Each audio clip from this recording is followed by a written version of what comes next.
Alrighty, what's up, you dirtbags? My name's Luke Agabraten, and I am still in studio with you guys here on this beautiful, beautiful day. Excited to deliver such a great episode. We had the man himself, Cole Morse, on the show. You guys will hear from him in a little bit. Cole, a lot of you guys know him. If you don't, he runs the YouTube channel More Dirt. He also owns his own excavation company, M&M Earthworks, and he has a new platform out as well called More Dirt Pro. Cole is just such a great guy. He talks about blue collar hillbillies and how they just like horsepower and dirt, and you'll hear it in the episode here, but he's just such a fun time, and so super glad we got to have Cole on the Dirtbags podcast. As I'm sitting here recording this, it's July 13th, so I'm not out of office yet. Baby hasn't come quite yet, a couple days over due date, which is totally fine. Appreciate all the messages and encouragement, and we're super excited for this journey. And with that, too, as I kind of mentioned, we're jumping in, if you guys haven't noticed, to weekly episodes just to really thank you guys and to get some great content out there. So this will be for the month of July, I would say. Um, we started with Jordan Smith, the GOAT, the man himself. That was that 4th of July special. Then we had the Dirtbags University recording go out last week. This one, Dirtbikes and Dozers, this will come out today as you're listening to it, July 17th. And then next week, you guys definitely look forward to this one. We got the man, James Stixma from Canadian Septic, hosting the Dirtbags podcast. It'll be my first time not hosting a Dirtbags podcast ever, but in over 130 episodes. So super excited for James to take the reins there. That'll be with DK Excavating. Super great episode, great story, and really excited to hear what you guys think there. Then after that, another week, we're going to jump into the man, Bryce Harem, How to Remove Owner Dependency. That'll come out July 31st. And then we'll likely go back to our every 2 week episode. So hope you guys can stay caught up. Hope you enjoy these episodes.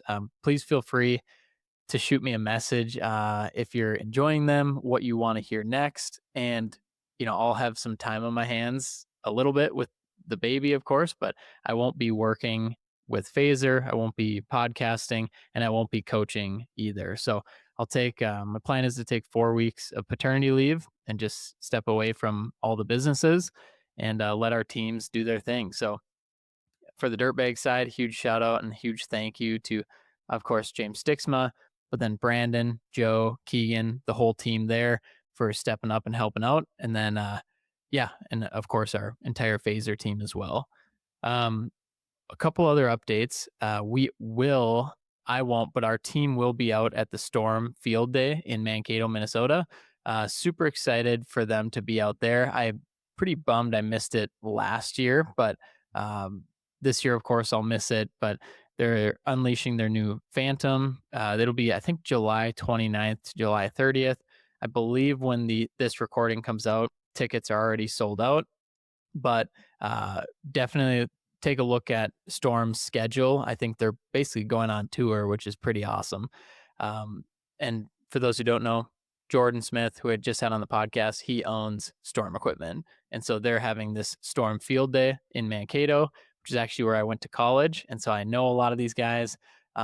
Minnesota is my home, and Mankato especially is where I went to college. So anyway, we'll have 4 of our team members there. Keep your eyes peeled for either the Phaser Marketing hats or the Dirtbags podcast shirts. I'm not sure what they're going to be wearing, but super excited for them to be out there hanging out with you guys and experiencing that. Other than that, we're super excited to just really pin the gas down for you guys and get after it. This is a great episode. Like I said, go give Cole a follow on all socials. He's also got a great YouTube channel where he is as transparent as can be. So, with that, let's dive into it now. We've got the man, Cole Morse, joining us in studio. This will probably be one of my last episodes I do that wasn't recorded already. So, thank you guys, as always, for listening. Thank you for all the support. Appreciate you a ton. Let's dive into this episode. Dirt Bikes and Dozers with the man, Cole Morse. Joe, Keegan, Brandon, if you could please cue the music. Let's dive into it. Let's have a great day. Let's go.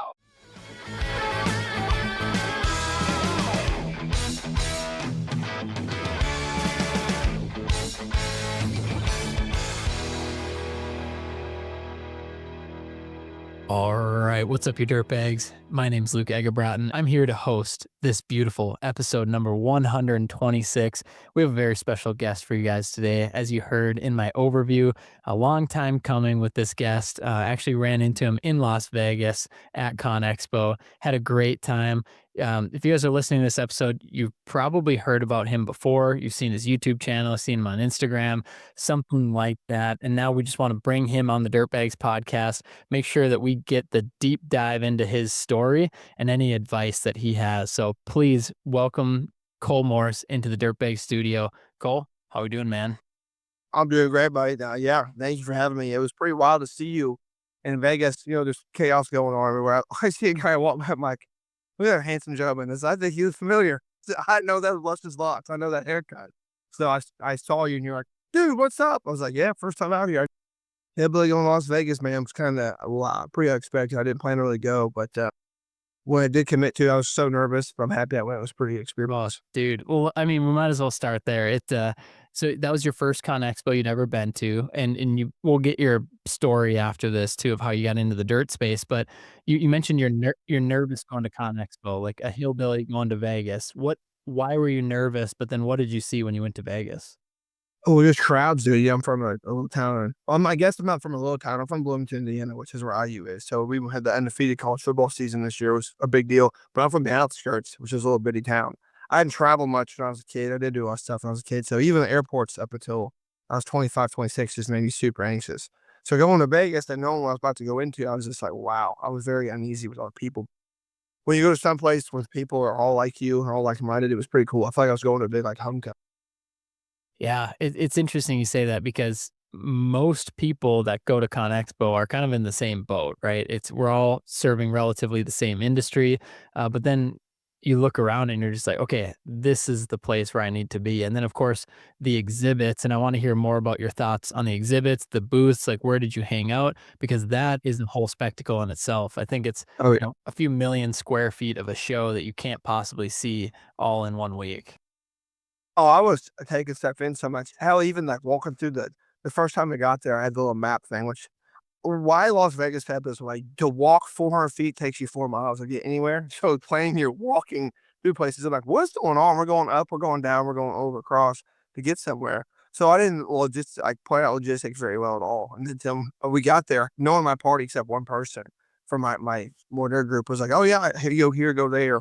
So thankfully without him, if we didn't have him, we've been screwed. I've been stuck looking at just the Las Vegas streets versus getting to Con Expo. But I like how they organized everything, for like, you know, all the compact loaders and all the different brands have their own. Everything was set up a certain way. Like back trucks, dump trucks were here.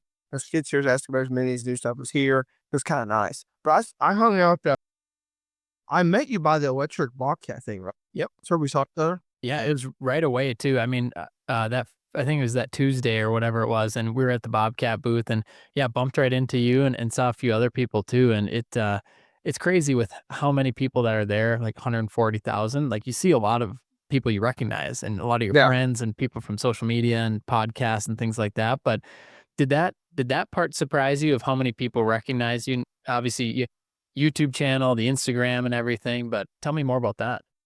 Yeah, because I've never had that sense of like, I mean, I know people watch me. I talk to people all over the country, all over the world, but I've never been recognized. So when people are recognized, you're like, dude, I'm so pumped to meet you. It's like, oh, wait, why? Like, I'm just a hillbilly out here with the Kubota kids here in my little business. And I guess I didn't really understand the power of social media, how much people it can reach organically, how many people connect with my story, I thought that was cool. Like, I met a kid, his name is Dylan. I think his name's Dylan McKinney or Dylan Kinney, something from Texas. He's 18, 19 years old, flew there by himself on an airplane solo just to meet people and network. I was like, dude, the power of social media right there explain. That just shows how important it is. I think he was 18 or 19, but he just like bought a Takahuchi or a TLA or something stitched here. And he came up to me and talked to me. And I'm talking to Brandon Johnson from Elite Earthworks. He's from Missouri. I was at the booth talking to him. And I had to tell people come talk to me. And one of your guys, John McDonald, which I know him from YouTube as well. It's one of my, if you're one of your clients, John is, and then he's one of my people who watches my stuff. he came up to me too. I said, dude, this is so cool. And everyone's just normal, good humans with a common goal to do good work and do great things. And shout out to Dylan Kinney, that's at DK Dirtworks, and, awesome young gentleman there, so shout out to you. You go give him a follow if you're listening, he's an awesome follow, and then just a great guy, and, yeah, it's cool because you meet people like that, you realize most of them are uh, real, down to earth, just good people. And obviously, not everyone is, but you get to meet the good ones out there. So, and you mentioned Cole. People, resonate with your story, and I think that's the perfect time to learn more about that. And for our listeners that maybe don't know who you are, like, how did you get into the dirt work side of things? Because I think this is just fantastic. And if you guys watch on YouTube, you can see his shirt, "Dirtbikes and Dozers," baby. It's Yeah. spot on for this episode. Yeah, man. It's just the grace of God, honestly, dirt bikes were like my life. I rode dirt bikes when I was 4. I rode a pretty high level as I got older. And my family had an HVAC business. I was an HVAC guy since I was a young kid, since 12, 13, helping my pops. Not by choice because I had to. And then the economy got rocky in 09, 08. Everything went down, almost lost everything. Well, he basically did lose everything but his business and his house. And I went to work with him right then and there. And he said, hey, man, I don't have the money to take you racing, like, because I was trying to go pro. Obviously, I was racing high level. I can't really afford to take you racing and run this HVAC business because the economy is so shot, but I need your help. So I was in the truck with him, brazing units and setting, running duck with everything. Like, there's pictures with me. I think I was like 14, maybe. I'm a huge cathedral sitting rat for pulling flex duck this thing. Definitely not ultra certified, but it had to be done. You know what I mean? That to keep the lights on, keep the Morse paid, keep the IRS from taking stuff. Dad's like, I need you to be out there. The how the whole dirt bike track in my house thing started, my dad actually traded out an HVAC system with for a local excavation company. My dad said, "Hey, dude, what I'm gonna do for you because I know you need to quit. You need to keep riding. You have talent, you have skill. You gotta keep riding your dirt bike because maybe later on down the road, when you get older, you're going pro, there's a chance you can go pro, whatever." So he said, "You design a track design or a piece of paper, you draw it up, and I'll have him build whatever you draw up." So I got a hold of Dirtworks, which if you guys have follow Supercross now, Dirtworks does all the Supercross tracks, builds all that stuff. Back then, you could actually email them, like, or but find. I emailed somebody. I said, "Hey, what's the specs?" I think I was in 8th grade. What's the specs of a supercar strip with a finish line landing and take off? I want to know. When they sent me back the specs, I can't remember. I think it was like 20 feet wide, 90 feet tall, or some number like that. And I wrote it on my graph paper, designed this whole entire track, which I wish I could find it, but that was years ago. Drew a detailed track map on graph paper. I gave it to the excavation guy, and the guy looked at my dad. He goes, "Are you sure?" And my dad's like, "Yep. If he drew what he wants, you build what he wants." So I came in and built me a track, and that place is where I learned how dirt work worked. Like, that's how I got on a tractor and a skid steer, figure out how the earth worked and how water worked. So just organically self-taught myself on a machine. I didn't really have anyone to show me. So, was the excitement behind that the dirt work side or that you were building your own track? It was all of it. I mean, Yeah. I remember the day like it was yesterday. I mean, when they backed in there with a semi that had an E, like a 40 series, or no, it was a 50 series Bobcat Mini, the one of the newer, like this was 2000, 9, 8, and the CTLs were fresh, pretty fresh for Bobcat. They had like a Bobcat CTL, skid steer track loader, and then an old D5 dozer, like an actual high track D5. And he brought in a dump truck. He brought in the whole fleet. So all this dude dirt was getting moved. I guess I should explain where the dirt came from. So down the road from my dad's house was a new neighborhood getting developed, and they needed a place to take the dirt. So my dad had all the clay dumped in our house. We had 96 loads of dirt burned in my house. We got it for free. So dad's like, "Hey, here's your playground, brother." He said, I can't take you racing, but just don't die and don't go to jail." Basically what he told me. Hey, free range. That's two good reels, good rules to live by there. Yeah. He knew, he goes, "Dude, my whole goal is I'm gonna give you enough rope to hang yourself and you'll figure out where to come back to." I mean, I stepped out of line. I was a 17, 6-year-old kid. We got my license, chasing girls, drinking, do all that stupid shit. It's part of learning, part of growing up. So he let me do it and messed up and brought me back in. But that motor car track was like what he held over my head. Like, if you messed up, I'm taking this away from you. And he took it away from me quite a bit when I messed up and got out of line. Remind me again, how old are you during this time period? From the time I was 14 to the time I was 17. So like 3-year time period. Gotcha. And then, so you're running equipment out there, and then when you're 17, then what? What happens then? I got pretty efficient on a machine and then actually showed my other local buddies, Noel Liger, his dad owned a big company as well, construction company. He also had property for the right track to go to. So at that time, I broke my back when I was 17 racing dirt bikes. When I was trying to go pro, actually trying to go for it. Um, never, I mean, I rode with some local fast guys and they're still buddies and stuff.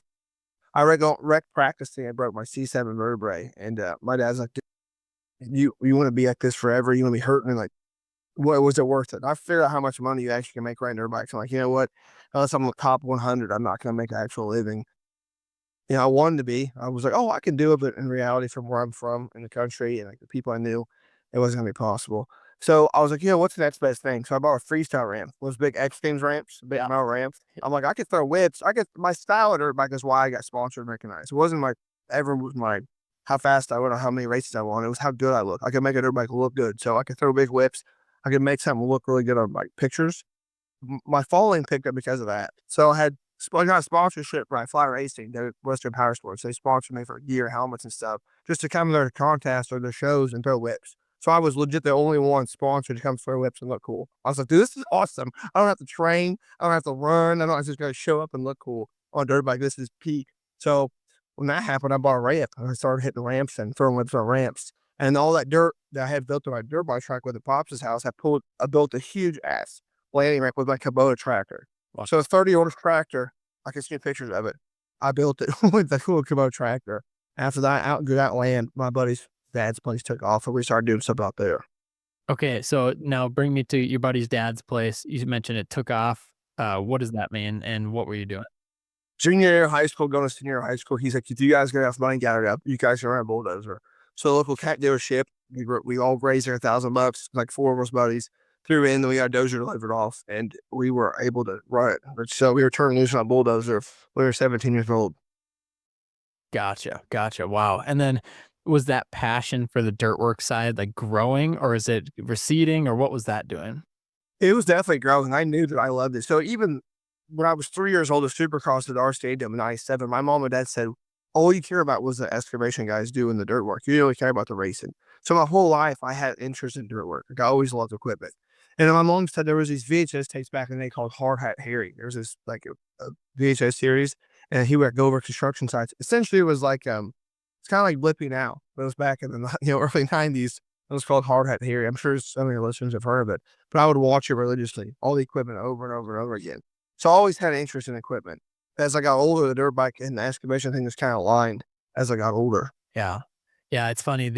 And I mentioned a couple times on this show, but I'm a part owner of a company called Turf Wars Racing, and it's basically uh, dirt track, 300-foot racing for all ages, dirt bikes, quads, side by sides, and then obviously we do marketing and the podcast for the excavation space, and the audiences are the exact same. And so Oh yeah, across the everyone board. everyone listening either wants a side by side or has one or a dirt bike or insert whatever you have. So Cole, are you seeing that as well? Like, and I'm going to take you back to Con Expo, like a lot of synergy with the riding community, like dirt bikes, and then also with the dirt world community. Oh yeah, everyone has common interests for sure. Everyone's either rode a dirt bike, knows someone rode a dirt bike. Like Kevin Orstall, he owned our car shop. He was huge on a dirt bike shop. That's how he got started. He went on a dirt bike shop before he ever did his excavation business. There's a lot of people in that home that this common interest is there. Basically, blue collar hillbillies are like horsepower and dirt. It's pretty common. So when it comes to your content, because obviously right now you have your More Dirt YouTube channel. It's got like 19,000 subscribers. You've got your More Dirt Instagram channel, and for everyone listening, go subscribe to the YouTube channel. Go follow Cole on the More Dirt Instagram.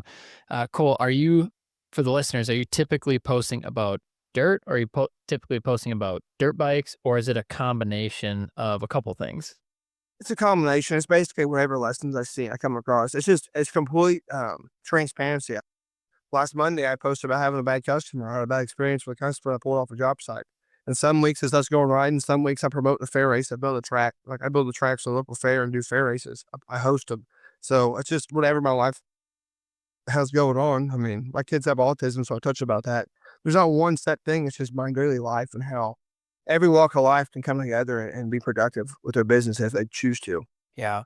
Do you think that has a big piece as to why you're seeing the success and people wanting to listen and check out your content is the transparency, or what would you attribute some of that to? I would say so because it's not some high overproduced show. It's just real. Like there's no nothing. And sometimes I probably shouldn't say as much as I say, but they all that. That's yeah. But growing up, man, I always wanted to out like who could I raise that with? Because even my own dad was a great. He provided for me, but he wasn't someone I would consider a great mentor. Like he made so many mistakes, and what I thought, the way I thought I was supposed to mimic and live like with him was not like this. How we treat women, how we respect people. Like I just learned as a grown man, like that's not how I want to feel whole and feel like a good person. I want to feel whole. I want to feel like more accomplished. I want to feel close to God. Like that's my big thing is just God, you know. And my dad did not walk the line. He had all kinds of money. Don't get me wrong, but I just feel like in his life he felt empty. I don't want to feel empty. I want to feel.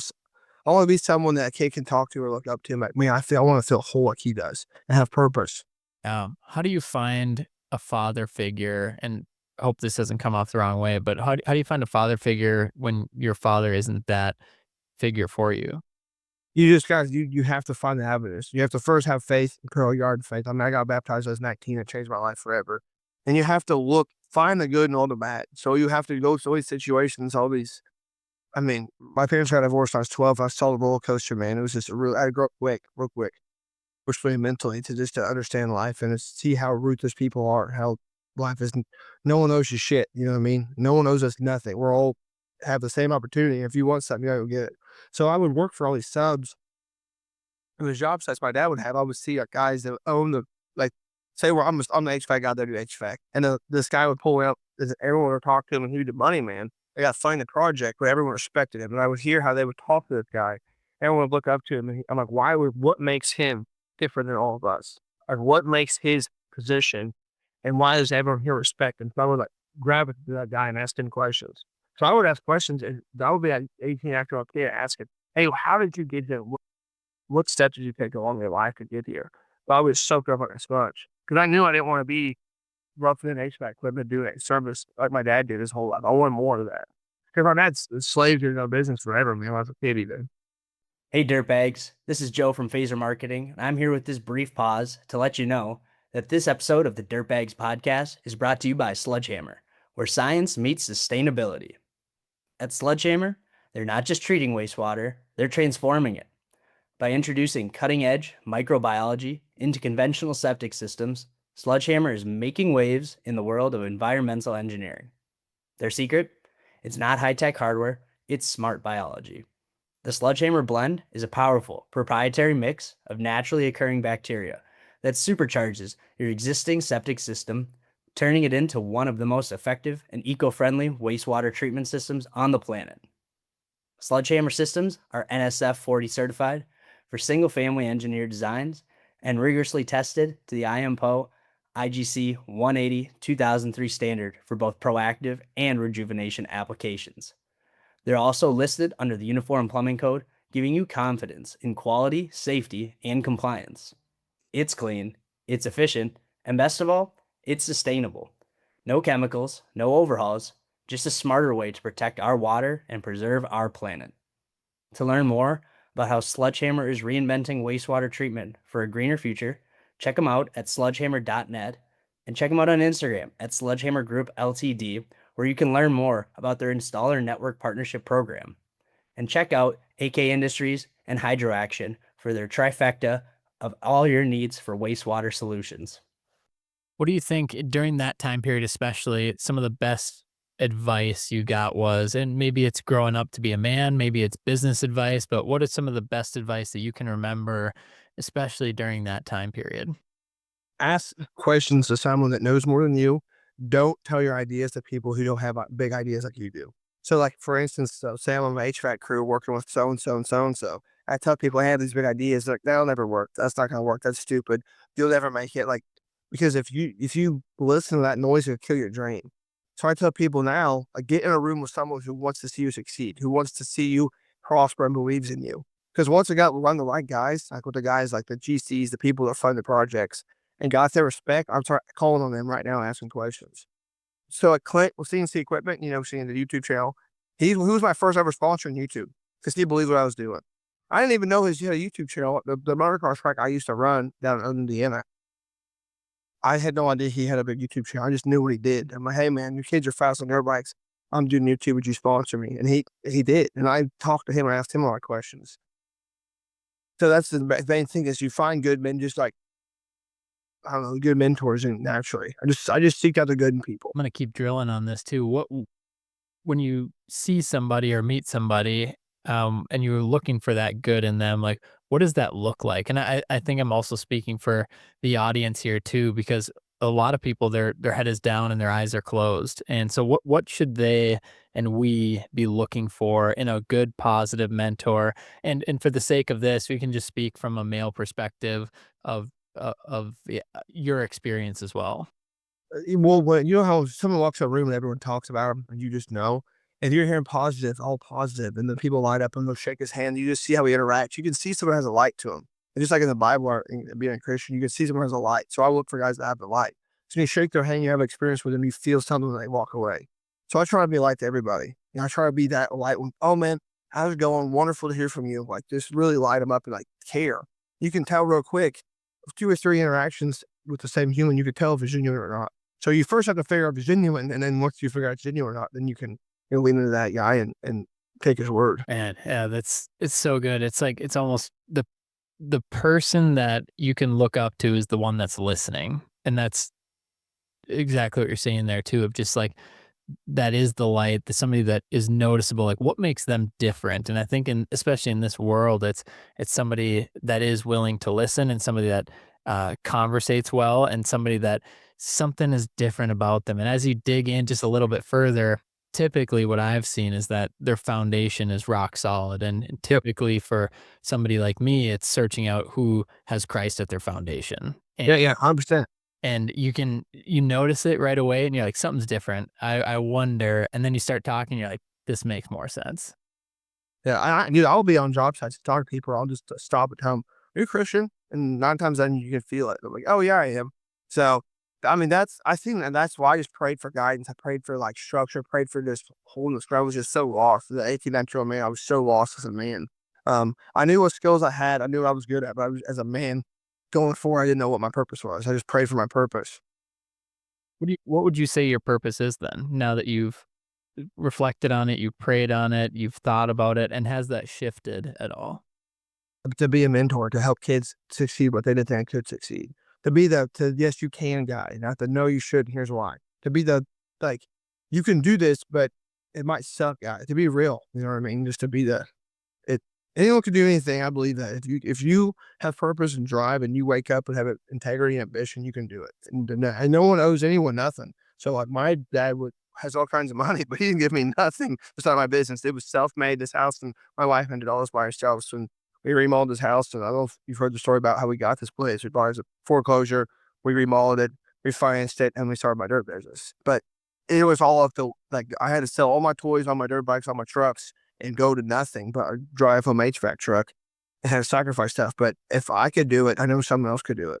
Yeah. Would you say that buying the repo kind of got you into this entrepreneurship life or this business mindset? It did. And that's one thing I watched.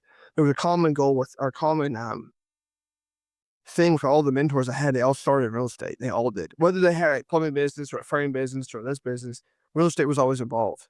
And I'm like, so I started really looking at why real estate? Why equity? What is equity? Why can people use this? What's their asset? And my dad had real estate, but he didn't know it. He didn't know. He would never tell me. I think he let on more.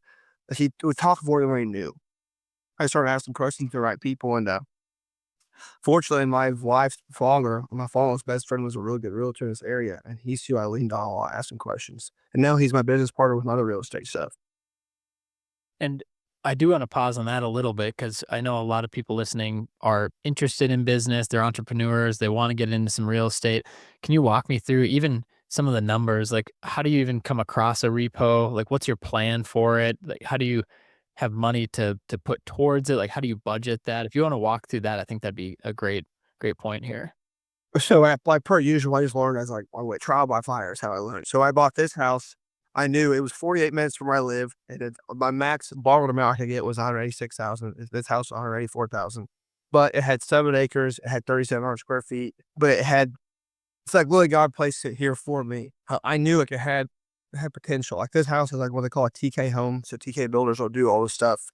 It's cheaper general contractor essentially, but the homeowner is building the house is responsible for the deck, the driveway, anything extra they have to do themselves. So this person didn't build a deck, didn't finish the driveway, didn't do a bunch of stuff. So I bought it sits as is with no driveway all the way, no deck. The house wasn't painted all the way, it was just primered. So I got super fortunate.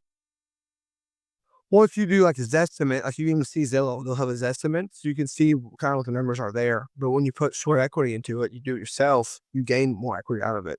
So after I put in like 35, 40 grand, the house went from like 180 to 430,000 in value. Yeah. And then COVID happened. But unfortunately, an interest dropped and we refinanced 2.7. I pulled out 75 grand. And that's what started my investment entrepreneur journey, plus M&M Earthworks. Gotcha. Okay, so let's take that point. So you get the initial capital, and then you mentioned starting M&M Earthworks, and so let's walk through that. Like, what money do you spend where starting a business? And I know you're super great at explaining this to entrepreneurs of like how to start and where to start, but would love to hear from you, like how you started, and also if there's anything you do differently when you're starting. Oh, yeah. So, dude, COVID, it goes back to God. It goes back to he has a plan for me. I'm just letting it ride. So my whole goal was to keep being an HVAC guy because at this time I was 24 or 25. I think I was 25. Oh, maybe it was 26. I can't remember. All I know is my sons were born August 14th of 2021. I started my business in December. But I still had the vision of being an HVAC guy taking my dad's business over. Because at this time, my dad's business is growing. It's doing really well. We're killing it. We have a great group of guys that help build this team up I built a team up essentially and hired and fired people or whatever. And I didn't want to leave. But I know I wanted more than what I was doing. As bad as it sounds, I didn't trust my dad. I didn't trust what he was going to do long term. I just feel like if the business got sold or he passed away, I was going to be SOL. It's just the vibe I had.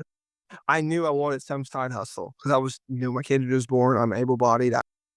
know, HVAC's good, but by 3:34, it's typically off work. I could work till dark. So I was like, you know what? I'm going to buy a dump trailer and a stump grinder. I'm going to do a stump grinding business because I knew I could do that after work. So COVID that was just wide open and you couldn't get a stump grinder. So I bought a dump trailer just to have one. Like, you know what? We'll get a stump grinder when I can. So I had the 75 grand sitting there. I paid all my other stuff off but my house. And I was like, okay, what are we gonna do? So I'm gonna buy a dump trailer for $9,900, whatever it was. The dump trailer was easy to find. That part I had a 3/4 ton truck, a diesel truck. I knew I needed that. And the dump trailer was easy to find. But I couldn't get a dump trailer. COVID dump trailer stump grinder thing. So you remember how hard it was to get stuff. Like you want to buy a tractor, you want to buy a boat, you want to buy anything. Lead time was crazy because of COVID. So the stump grinder game, locally there were some for sale, but they're all, wore out. I wanted to buy a new one because if I bought a new one on the side hustle thing, long term I knew I could make it plan out. Again, at this time I did not want to go full time, do the other thing. I was cool with riding it out and see what my dad's thing was going to end up and go that route. Bought the truck, bought the trailer, couldn't get a stump grinder. So I was like, you know what? I'm going to make money with this truck one way or the other. I formed my LLC, got everything squared away. December 3rd, 2021 is when I went legal. And I started in February advertising the 6-ton, river rock or stone hauling because at that time, everyone had that stimulus money. Everybody was doing house projects left and right. So I was hauling loads of river rock 6-ton at a time for like $1,000 because that's what the rate was around here. And I couldn't believe, but to me, so here I am, an HVAC guy making like $22 an hour with a drive home truck, which I had to pay for the fuel every other fill because I lived so far away. My dad made me put gas in the truck, so I really wasn't making killer money, dude. It was, yeah, I was gnarly. My dad's something else. I love the dad. Like I wouldn't be around that. Well, I wouldn't be who I am without him. But there's things I think he could have done differently. But once I started making that money, like 2 or 3 loads a week, I'm like, oh, it's extra 2-3 grand. I'm like, dude, all I'm doing is filling up point A, point B. And, I was like, what else can I do? So once I started going, I was like legit hauling 5, 6, 7 loads a week. I'm like, I'm gonna start advertising grading driveways. And that tractor, same old tractor I had down my dad's dirt bike track, my little 38 horse Kubota, an L3830, and I forget he still has it. I said, hey dad, can I rent this from you and start doing driveways just for extra cash? And I was like, you don't have to give me a raise for X amount of time if I can make this happen. So I just capped my salary, what he's gonna pay me. If you help me do this, see if I can figure it out. Because at that time I wanted to eventually buy spec homes and build flip homes or whatever. So I was like, if I can do this and get this, I can put my yard, I can get my own foundation. That's how I kind of was leaning into it. I was like, I'll be my own GC, own site prep guy. I'll not pay a dirt guy, I'll do it myself. So at that time, February, March of 2022, I'm thinking, if I could get this, I'm going to pay a dirt guy. I can be my own side prep guy. So I started advertising the driveway grading, and I got my first job as that tractor. I made like $750 profit my first job. I was like, dude, this is it. I'm hooked. I'm hooked for life. I have to do this for a living. I love it so much. And the rest is kind of history. Man, interesting. So, uh, it sounds like from the beginning, I mean, the plan was there, the mindset was there, and then once that first job hit, and then you made $750 profit, it's like, boom, let's do this thing. Yeah. And all I did was do what I did a whole bunch when I came with a tractor, a yard box. I watched that Digging Life 21. His name's Todd from West Virginia or Virginia. I watched his videos and I learned what he did. I just took the same thing, applied it to what I was doing. And then once I started doing it and making money, I was like, well, if he helped me, I know I can help somebody else because how I already was in my faith. So I started documenting what I was doing. Yeah, and then gotta ask this question, but the name M&M Earthworks, how do you come up with that? Was it tough to come up with it? What was the process of that? Well, if you notice how Earth Works is spelled funny, Yep. Works is spelled W-R. That's because Dirtworks, the Supercross guys, they were Dirtworks. I like the work, so I took that. And M&M's because I have twin sons. So I thought one day if everyone take it over, M&M was perfect because they're twins. Mhm, gotcha. So twin sons, name it after them. Yeah, and then More Dirt was actually my Xbox gamer tag my whole life, dude. That's how the good Lord knew since I was a kid that I was gonna be doing dirt because More Dirt's been my gamer tag since like 2009. I love that. Yeah, it I've told the story that my my best friend Tyler, his neighbor Smitty was an old union operator guy, really alcoholic, like totally like Keystone Light room temp alcoholic, and he would yell across the holler at my buddy's stepdad, "More dirt, need more dirt," all the time. So when I was a kid, dude, my whole life I would hear more dirt, more dirt. I'm like, I love that saying, so it stuck with me since I was a little kid. oh man, that's so awesome. Hey, dirtbags. It's Joe from Phaser Marketing, and I'm here to tell you this episode of Dirtbags Podcast is brought to you by Elgin, a pioneer in on site wastewater treatment and a company built on purpose. For over 4 decades now, Elgin's been leading the charge in innovative, reliable, and engineer friendly septic solutions. Their signature GSF system is NSF 40 certified, ASTM tested, and designed to thrive in even the most unpredictable soil conditions. With its multi-stage filtration process, smaller footprint, and lower maintenance, it's become the trusted go-to for contractors who want performance they can count on. But what really makes Elgin stand out is their heart. They've made it a priority to hire and support U.S. veterans, helping them transition from the military to meaningful careers in the trades. It's not just about systems, it's about service. Whether you're a contractor, an engineer, or a supplier looking to elevate your installs, Elgin brings you innovation, integrity, and impact all in one system. Learn more about Elgin at elgin.com and give them a follow on Instagram at Elgin Corporation to see install tips, product updates, and how they're giving back to those who served. I think this is a good time too to ask you and to zoom out a little bit. Like, let's say we're talking to Cole Morse 10 years from now. Like, you've got a lot of things going on right now. So with M&M Earthworks, obviously dirt bikes, with More Dirt, the channel, but then More Dirt Pro. Like, 10 years from now, like, where is your time being spent, and what does the business look like? And also too, of course, real estate and some of the repos. But what does it look like 10 years from now for you, if you were guessing? At 10 years from now, I would say I would be M&M Earthworks will be ran by two local kids I think are good. I'll just let them take it over. I'll fill the work, I'll fund it, I'll have it someone local run it. So it keeps doing quality work because I'm all about quality, integrity, being honest. I feel like I'll be full-time mentorship with Border Pro. I'll be traveling around, put on seminars, hosted events, and talking with the high schools, and just really try and drive home the blue collar, not even dirt work, but all scopes of blue collar work. Because Border Pro on my app has carpentry, masonry, HVAC, plumbing. Like I'm not just a dirt guy because I'm not just a dirt guy. I'm still a licensed HVAC guy as well.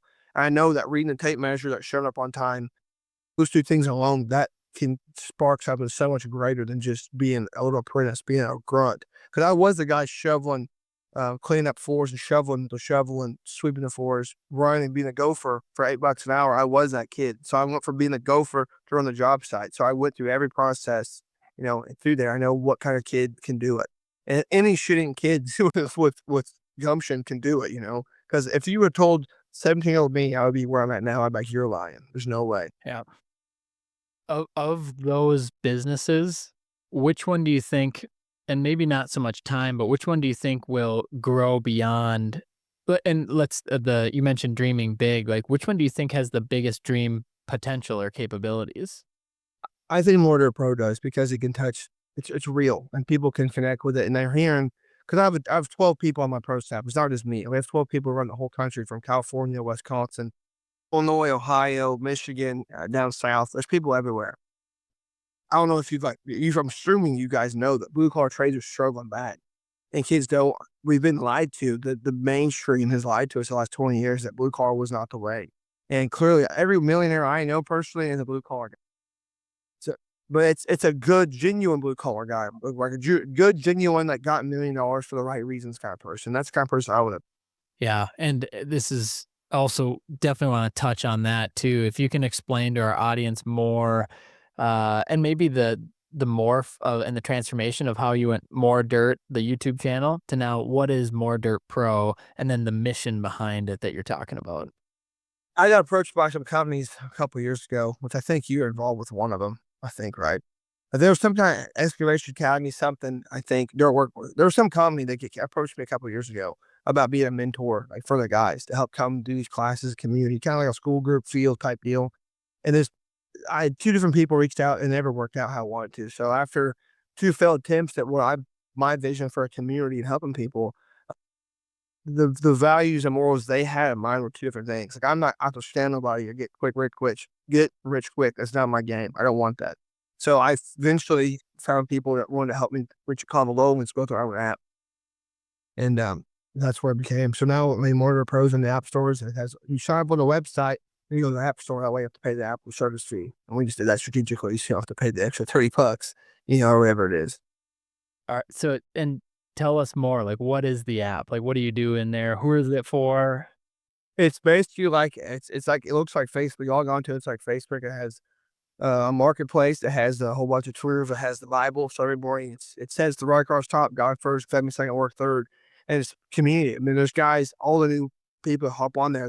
You ask questions, what's your goal? Where are you from? Like, what are you going to do? Then one of my pro team members will contact them or reach out to them and, ask questions of like, we'll start here, start there. Then, come to this meeting. So every Tuesday we have a new member Q&A meeting. So new members hop on. I'll hop on most of the time if I can.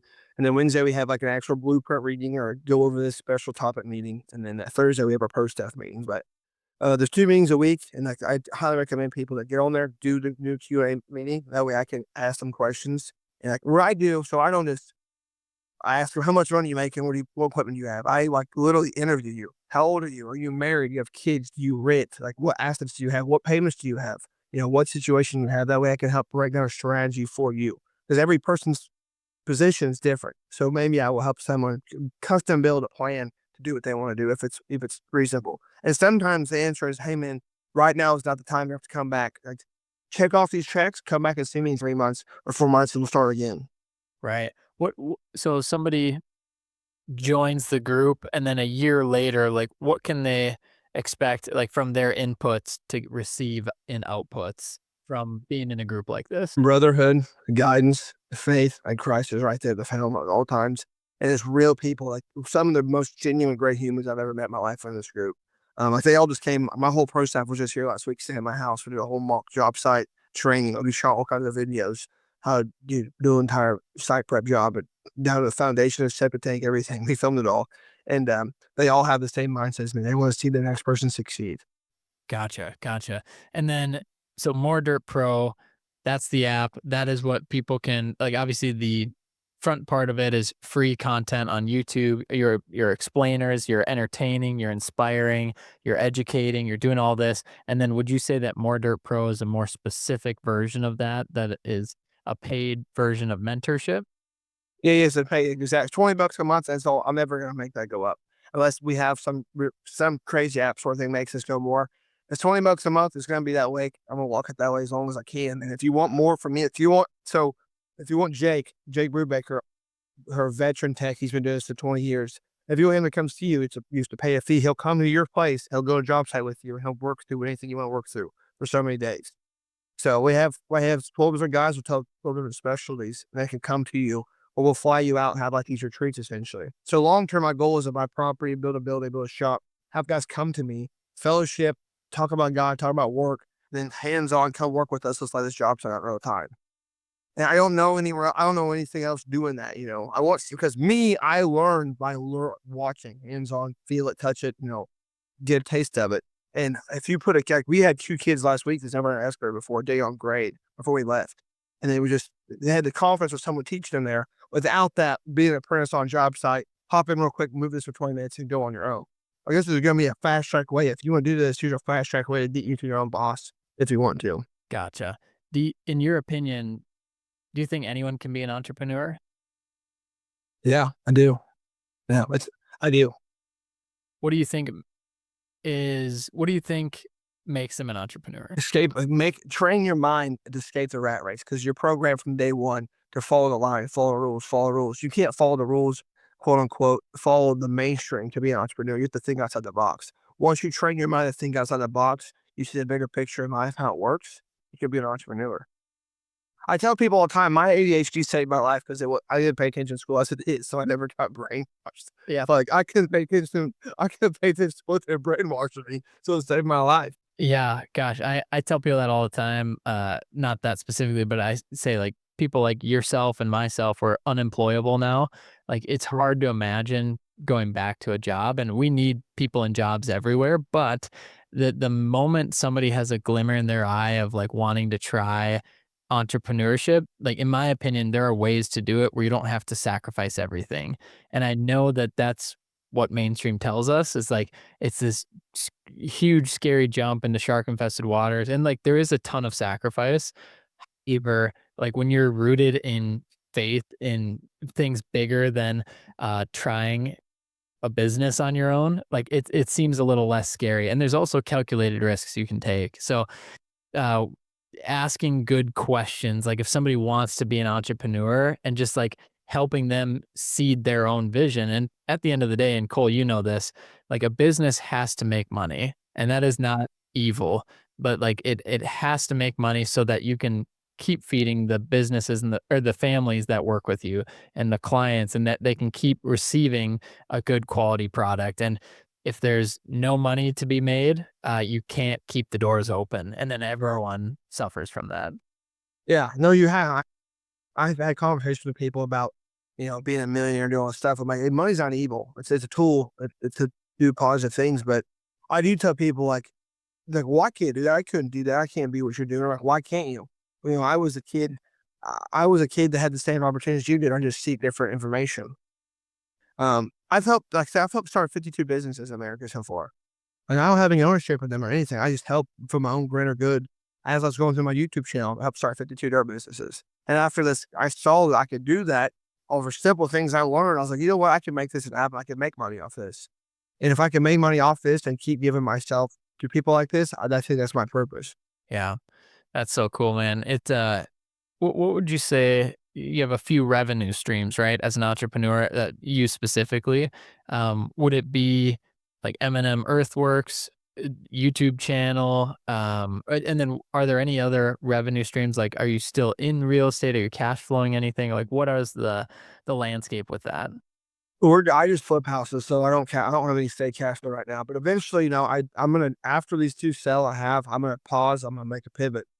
Depending on how more their pros go, I'm gonna make a pivot. I'm gonna pray about it hard, very, very hard. I'm gonna make a pivot because I feel like I'm getting drawn to the mentorships and the how-to thing to be like when I was a kid. I was asked to go be an aide like the special needs rooms. So now I was just naturally good at that. So I was always good with kids and helping people out when I was a child. And now I have 2 autistic kids. So being a mentor, like being an aide and seeing people's needs and connect with people on a spiritual level, like get down low, I feel them out, like love them. I think that's where I'm drawn to. And I feel like my purpose, I feel the most whole in that situation. When I can have a conversation with somebody, I see them understand and see that they can tell I care. That just does something to my soul.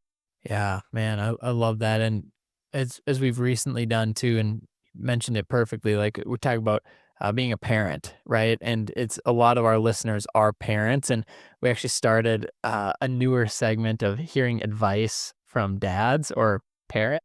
And so as you're just talking about that, I was like, man, Cole, it'd be so cool to hear some advice that you have to anyone listening that's a parent or potentially a new parent.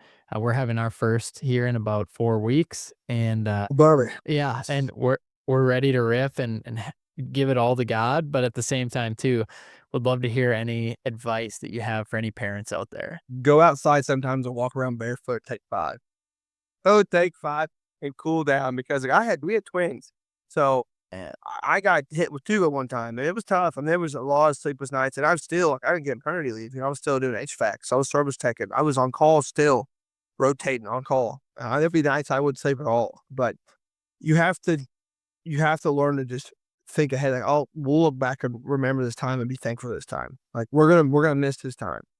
And yeah, you have to pray a lot, pray for strength, pray for guidance, and then be there for your spouse. Tell her she's doing a good job. Tell her she looks pretty. Tell her we'll get through this. And as a man, you gotta step up and be the man of the house. And it's gonna suck really freaking bad, but you still have to do it. Yeah, man, I love that so much. It's and right, and the way your brain works and my brain works, and just our where our faith is rooted is you are one flesh, right? And so your spouse, like we are one in this together, Yep. and yeah, and it's not a 50-50 relationship. It's 100-100. And when your spouse is going through that, it's like, okay, hey, I'm there for you 100% right now, even if I don't have as much gasoline as I really was hoping for. But you got to do it. You got to be there, and that's coming from a guy that doesn't have kids. And so obviously, the situations change and your mindset can change. But like you said, take a 5, get outside, put your feet in the grass, take a big deep breath, and get back in there and get after it. And just be for communication, just communication. Talk to your wife, tell her how you're feeling, ask her how she's feeling. Like where I have bad days now, she feels my bad days. And she's who I lean on the most. She stays at home with my kids, how she stay at home on because not because we want to, because she needs to. There's an autism thing. And I tell her, hey, I'm feeling this. I need you to step up. Or she's telling me I need you to step up. And you're open on the table and then give it all to God and be a team, be one. What's up, you dirtbags? I'm Joe from Phaser Marketing, and I have the unbelievable honor to talk to you about insurance. I know it's not the sexiest topic, but hang on with me for just a quick minute, because this is important. If you're running an excavation, grading, or any kind of dirt moving business, you know the right insurance can make or break you. And that's where my man, Charlie Huff, comes in. Charlie isn't just some random insurance guy either. He's one of us. He grew up in a shop, he worked in the trades, and now he's dedicated his career to protecting dirt world companies like yours. His team is full service, fast, and relentless when it comes to getting you the best coverage at the best price. They flip over every rock, negotiate hard with carriers, and make sure you're not just covered, but covered right. And the best part, they make it easy. Need a COI? It's done. Adding or removing equipment, he's got it handled. Got an audit coming up? No sweat. They take the insurance headaches off your plate so you can get back to running your business. So if you want an agent who actually gets it, hit up Charlie Huff at 435-764-4833 to get your insurance dialed in. Yeah, I put this out on the last episode, and I figured I'll read it off in this segment. But Cole Shimbari shot me a text, and he's a great friend and a Dirtbags guest a few months ago now. But he said the best piece of advice I got when we were telling people we were having a baby was, "We're all going to f up our kids. It's just to what degree." And then he said, "That being said, my lived experience of raising a now 9-year-old who is the least maladaptive kid in her peer group." I have outside confirmation of this, not just saying my kid is the best. The best thing for a kid is consistency. You say you're doing something. If you say you're doing something, do it. And if it's time to go, leave. It's time to clean your room, clean. It's time to turn off the TV, turn off the TV. Kids are like little employees. They thrive on structure while giving them some time to make messes, get creative, and be themselves. What and Killer, let's kill her. really cool way to say it, because isn't it kind of one of those things where what you tolerate becomes the standard? Like, hey, turn off the TV, turn off the TV, turn off the TV. And if there's no consequence to that, isn't that just the new standard? Yeah, you have to set a standard for sure. It's different in my situation because my kids both have autism now. One doesn't talk. The girl was 5 and he's nonverbal, but they still have the structure of us. We still set, boundaries, and it's different. It looks different for my family because of how they are, but still, there's my oldest son, Cohen, by 30 seconds. He's the oldest by 30 seconds. So I always tell people, I tell him something and we hold true to it. We don't give him any leeway. Man. But they do operate structure very, very well. They love structure. That's huge. And I got to ask the question too, back to business. How do you spend, how do you, and do you wrestle with this maybe, but how do you spend enough time with your family while also trying to grow a business? Tough, and that's why I always say God first, family second, work third, because I always put God first and family before my work, and maybe I shouldn't. And I won't not the richest man, which I really don't care. My quality of life is with my family is more important than me having a bunch of dollars in the bank. So my business could probably grow 10x, but to me, what's the matter really? But my family life is more important than that, and always will be. Like I'll take off and go camping, and I might get 2 or 3 weeks behind on jobs, or not behind. But I tell people I have 2 or 3 weeks out. In reality, it's just I'm gonna Yeah. I mean, you should never apologize for putting God first. And then in that situation too, like family second. And there's a part of it too, and we talked about this on the last one, but just the Parkinson's law of like if you allow yourself to go see your family on the weekends, let's just say that, and maybe in seasons you have to stay at work late, like that's fine. But if you set a rule for yourself, like, hey, I go see my family on the weekends or at 6 o'clock p.m. or whatever it is, that is your new standard. And so yes, we as business owners, there are some things that come our way that we can't control or are harder to control, but those are seasons. And like, so how do we set what is our new standard of no matter what, this is going to be when I go home and see my kids? And really, that's just, I think, putting your priorities in the right order. And Cole, you talk about that God first, family second, work third, or business third. So do you find yourself like switching those around sometimes? Is that kind of when you get in a rut? Or how do you know when your priorities are a little out of whack? do whatever God tells me to do something differently. I can feel it. He'll tell me when to slow down, when to speed up. He only gives me as much as I can handle. And when I think I can't handle it, he makes a way. So there's been times, even the wintertime was slow and I'm not sure. My cash flow is horrible. I'm like, I don't know how to make this. Like, I don't know how to do this. Like every business owner's been through. Like I have $70 for my name. Yeah, I got it's $16,000 with bills. How am I gonna do this? He always makes a way. So I just pray for his guidance, and I sometimes just and me in the truck crying to him. I ask him like, "What am I going to do? How am I going to do this? Like, where do I go from here?" And I let him tell me when to speed up, when to slow down. So Did you have any big regrets as you were going through business, as you were growing? Maybe the channel, any big regrets? And you don't have to get too specific if you don't want to, but any regrets that you have that could be a good lesson? trust in fellow guy other contractors locally that have my best interest. I trusted the wrong people at the wrong time, and I would listen to people talking. I was super excited about being my own business owner. I would listen to bad advice. So when I started out, just like I tell people, I didn't know a lot about how construction worked or how the job site's supposed to work, how compaction works. And I would ask questions to people I thought were my friends, and they weren't. They were out to, see me fail.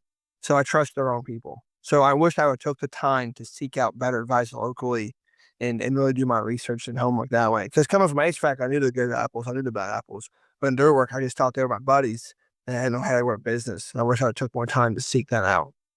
Do you think nowadays it's a little bit easier to seek out better advice with the internet of just like, okay, I don't have to go just local. I can seek advice from anywhere, anyone from across the country instantly. Like, do you think that makes it easier? 100%. And that's why I know anyone can be successful. And yeah, I know guys in my group are like, well, so and so won't show me anything locally. I'm like, okay, then reach out, ask us, ask so and so, call the next county. Which I think is crazy. I mean, these old heads don't want to see new kids come up because these old heads are going to pass away one day and there's not going to be anyone to take the spot. Like, there's more work than there's people to do the work. And that's how it is everywhere. Yeah.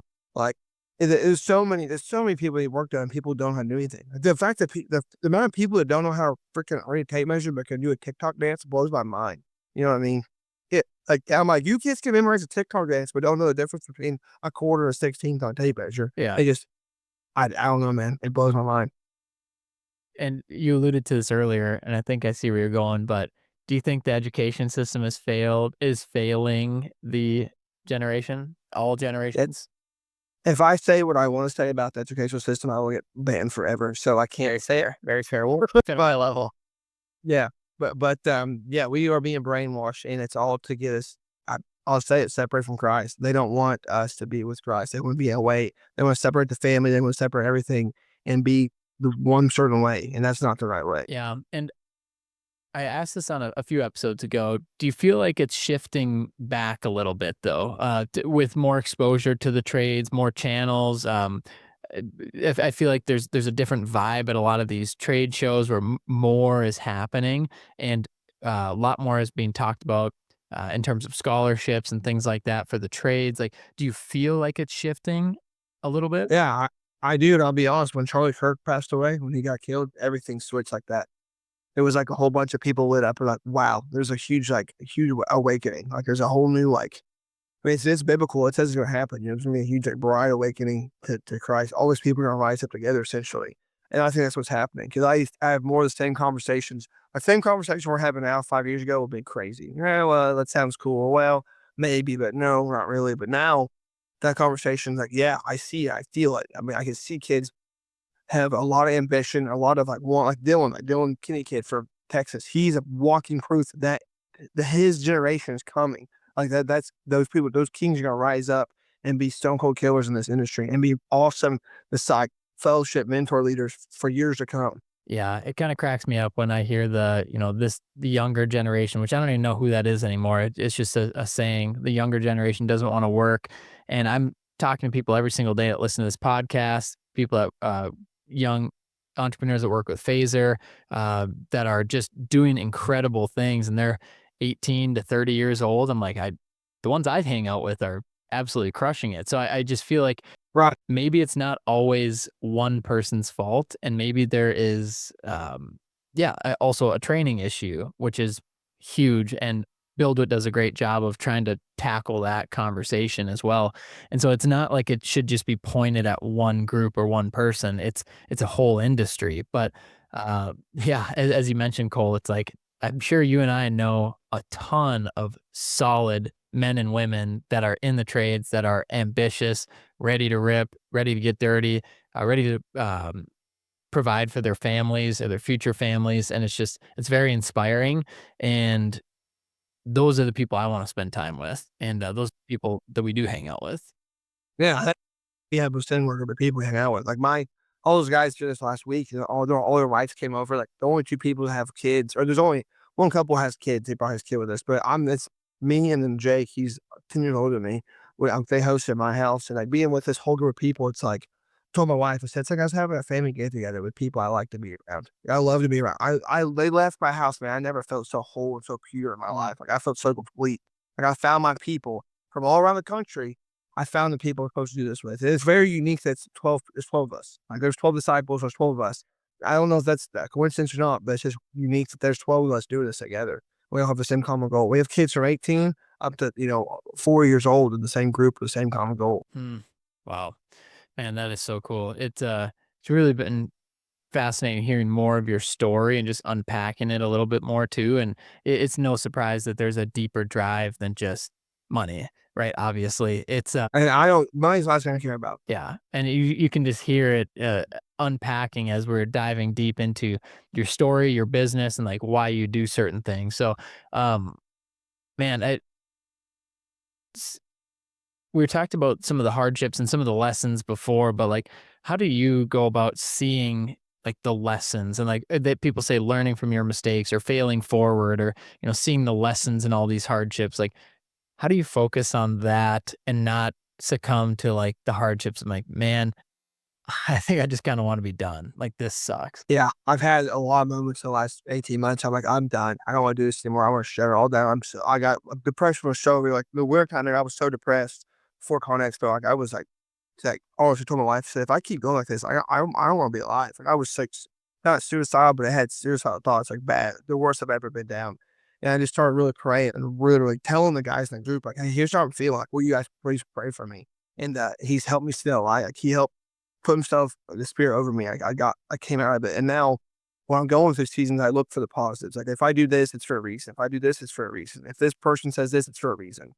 So it's just all basically I just pray a lot. I pray at brunch. I wake up and first thing I do is ask God, please get in my head before my demons do, basically, because if I let my thoughts take over, we're gonna have a bad day. Yeah. Yeah, man. We're all broken people and we can't do it alone. And we can't do this life alone, these businesses, whatever that is. And when you go in with that mentality of I'll be a steward and a manager of this business and, get provided the resources that you've been given, which is your personality, everything that he has given you. You are very unique, you're special, and you can run this business and manage this business for him. And Right. when you have that, it's like, man, you start every day pretty on a hot start, right? And when you Oh, have yeah. that, Oh, yeah, yeah. that and that faith. Yeah. It gets fired up, but it does. I mean, I'm not too man. I'm proud to say, but yeah, it took until literally 4 or 5 months ago to get to that point in my life to where I was like, dang, it's not about me. It's about him. This is bigger than just me doing dirt and pulling levers. Because I went my dirt business, how it started, how I went about buying equipment, getting equipment. It's the most like backwards way ever. I don't own a lot of my machines. I lease them off a local guy so I could keep buying houses. I didn't know why I was doing it that way, but it just worked out a certain way. At the end of the month, all the bills got paid because he made a way to make it happen that way. Things happened, had to happen to be this point, to keep going to the next point. Hmm. Um, I want to park there for a second. So you mentioned about the equipment and the fleet and you not owning it. Can you elaborate a little bit more on that? Is that how you're currently doing it today? I own my skid steer, I own my trucks and trailers, but there's the dozer I have and the 60 DS4 I have is not mine. A local dirt bike shop guy, he owns a dirt bike shop. He bought the machines, I lease it from him. So I pay him an hour per run hour, which is outrageously expensive. But it keeps my debt to income ratio low, so I don't have these stupid, huge, high bank payments at the end of the month.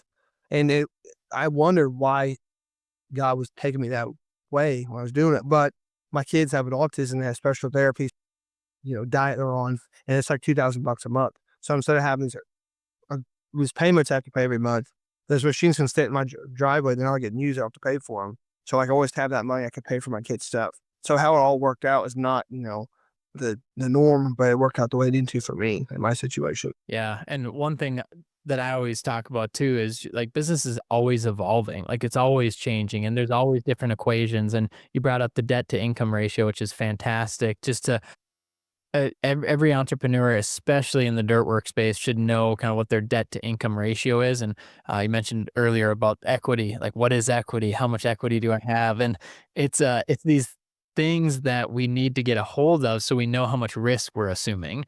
And trust, and you know this too, Cole. You have so much more risk when you have twins at home and a spouse. And it's like, okay, what risk can we afford to take? And then when you look at a lease or renting, not ideal because it's much higher cost, but then your risk is so much lower. And so it's all factored in there. And yeah, and that's back to what you're doing with More Dirt Pro. Some of that is coaching and mentoring that you get from other people that have been in shitty situations and that Yeah. know which ratios can be a bit safer versus more aggressive. And part of what a good mentor can do is get to know the person by asking them questions to see how aggressive versus conservative they want to be and give advice from there. So that's fantastic to have people in your corner that can ask good questions and then give you good advice from those answers that you gave. Oh yeah, man. You have to be willing to take advice too from people like that. There's always advice out on the table to be taken in. I mean, every lesson, every person you come across, there's a lesson in it for sure. I mean, I'm not sure if you saw my socials the other day, man, but we were on job site this last Monday. And my Mortar Pro kids, some of them were in town. They were with me, and I pulled up after the guy, how he handled himself as a customer. I pulled up and left the job, but it was not done. So I will not work for you. I will not work for people like you. He just the disrespect how he handled himself. I was like, you know what? Nope, I don't need the money this bad. I don't need to work for someone like you. I'm gonna pull my stuff up and leave. And I just ate $4,000 essentially in profit. But you have to know when the time is, you know what, this is not good for me. This is not good for my business. And set an example for the guys that had, with me as mentoring. Like, this is not you shouldn't let anyone talk to you this way, no matter what. So we pulled out and we left. And that lesson, all those guys learned a lesson that day on what you can and can't accept. Yeah, man, you got to hold your standard, right? You got to hold your standard as much as that hurts. You mentioned the 4K profit. It's like, it'd be so much better if we had that in the bank account. But Yeah. what does that cost in the long run? The short term, the long term. And when you start to get pushed over like that and you start to accept that, that becomes your new standard. And it starts to deteriorate your character, right? And like what you allow to happen and your business at that as well. So, man, making decisions like that, saying no allows you to say yes to other things, Yeah. right? And so 100%. it opens up, you slam that door shut, as respectfully as you can, and then and you go open 4 more doors, and a lot of times those will just be opened for you, but Yeah. you gotta And walk through them. they open up naturally. Yeah. Man, so good. Cole, as we wrap up here too, I know you have a lot of information, a lot of education. I know you have your own YouTube channel, but are there any books or podcasts or anything that you listen to or read that would be a good recommendation for our audience here? As far as books, Ryan Deemer's book, what the heck's it called? And you know what I'm talking about? You know Ryan Oh Deemer? yeah, yeah. He just It's your published. book. Super good. I don't read very much, boys. I don't read that well either. I'm a slower reader, but it's really good. I've been reading it. And then Rich Dad Poor Dad obviously is a killer book. I recommend anybody read that book. The Bible, by far the Bible, specifically if you've never read the Bible as you're a young man, go to Proverbs, just read the book of Proverbs. And book of Matthew is good too. And then really get into the Bible and that's very, very important. And then honestly, podcasts, I listen to Dirt Bike podcasts because I listen to people, interview people. Have you ever heard Gypsy Tales podcast? I listen to your podcast. Have you ever heard Gypsy Tales I podcast? heard of it. Yeah. Yeah. So he will interview other fellow entrepreneurs in the motocross world. And I retain that. I have interest in that, so I want to listen to it. So I hear all these business owners in the motocross world, how they got their business, how they built, how to find good people, and I just form how I want to be a business owner around what I hear from them. Yeah, I love that. And the Ryan Deemer's book that he just published is Out of the Weeds, and Ryan is the host of the Skid Steer Nation podcast for everyone listening, and great friend, great guy, and yeah, super excited to see him publish that. And still got to get it and read it, but like you said, it's the reading is the hard part. It's the I I can't read that well. I have to read like more at a time. I'm dyslexic. I thought people have a fifth grade reading level. my, I gotta read slow. my issue is I read at a good pace, but I don't retain it well, and so I usually have to go back and reread the page, and that's what slows me down. Is like I'm good for like 2, 3 pages a night, which isn't bad to be fair, but it slows me down. And then I'll have 8 books by my bed, so I'll switch between them all. It's so bad. And but yeah, you might as well. I wish I could scan it and go on mine real quick so I can learn. Yeah. It's some Elon Musk technology going on or something. Just sleep on it, sleep on the books. Just absorb in my head, please. Yeah, oh, I love it. For everyone listening at the end of this episode here, we've got Cole Morse on the show. Go give him a follow at More Dirt on Instagram. There's a period in between there. And then, of course, the YouTube channel, More Dirt. And then, Cole, More Dirt Pro, should they just go to the App Store right away, or where should they learn more about that? So to do it the way we did to save you money, use www.mortarpro.com to sign up. Then go to the app stores to get your app. Perfect. You can download that way. So you could do a website, you could do the app. The app's just like a normal app or Facebook and trim whatever on your phone. You can click on it and scroll through there. And yeah, just come. Whether you're an HVAC guy, plumber, dirt guy, whatever. I want to hear from you. I want to talk to you. I want to see what your experience is like. And if you're an inspiring kid, 16, 17, 18, 19 years old and have these questions, I promise you these guys are willing to answer it and will help you succeed. Love it. Cole, thank you so much for all your wisdom, but just for your, putting your heart on your sleeve and just sharing everything that you have always, not just on this episode. I know we get to see a lot more of you on the channel and on Instagram. We just thank you so much for being such a big supporter of the trades and just keep doing what you're doing, man. So glad we could finally make this work, and excited to have you on the next one. Yeah, thanks, bro. I appreciate it, Luke. I really do. Cheers. And thank you guys for listening. Make sure you like, follow, subscribe, leave us a review, and shoot Cole a message if you like this episode. Cheers, guys.